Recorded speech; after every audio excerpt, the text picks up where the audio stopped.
a country with over 1 billion people, thousands of years of history, and the world's spiciest food. But behind the saris, samosas, and sacred rivers is a military that's so vast, so capable, and so battle-ready, you'd think it was coded by a Marvel villain. This is not the India you think you know.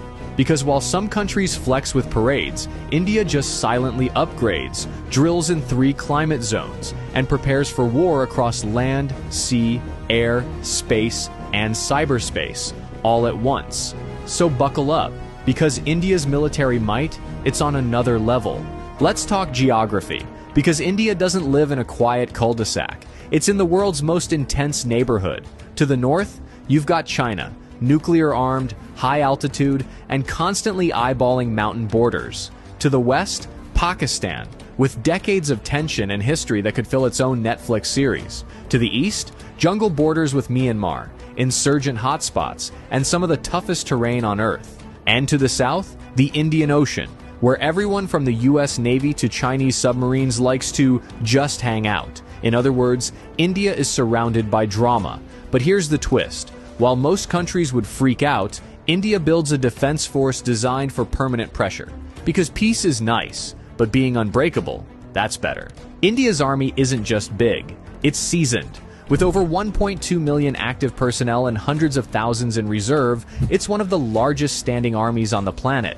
But this isn't just about numbers, it's about experience. While some armies do war games in the desert once a year, Indian soldiers are literally fighting real skirmishes in the Himalayas, guarding borders at -30 degrees Celsius, and tracking insurgents through monsoon-soaked jungles. Imagine doing combat patrols with frozen eyelids or humidity so thick your socks turn into soup. That's Tuesday in the Indian Army. And then we get to the elite units. Para-SF, India's special forces that train to jump into war zones from 30,000 feet up. They go behind enemy lines and vanish like a WhatsApp status. Ghatak platoons, the army's pointy end of the spear. First in, last out, always loud. RR, Rashtriya Rifles. Fighting counterinsurgency operations 24/7. Not hypothetical, not training. Real combat, real bullets, real stakes. And they're not just trained for ground warfare. They're trained for multi-front conflict, from urban environments to mountain peaks higher than most planes fly. You want gritty? India's army defines it. Now let's talk sky supremacy. The Indian Air Force, or IAF, doesn't mess around. With over 1,500 aircraft, it's one of the biggest and most versatile air forces in the world. And it flies everything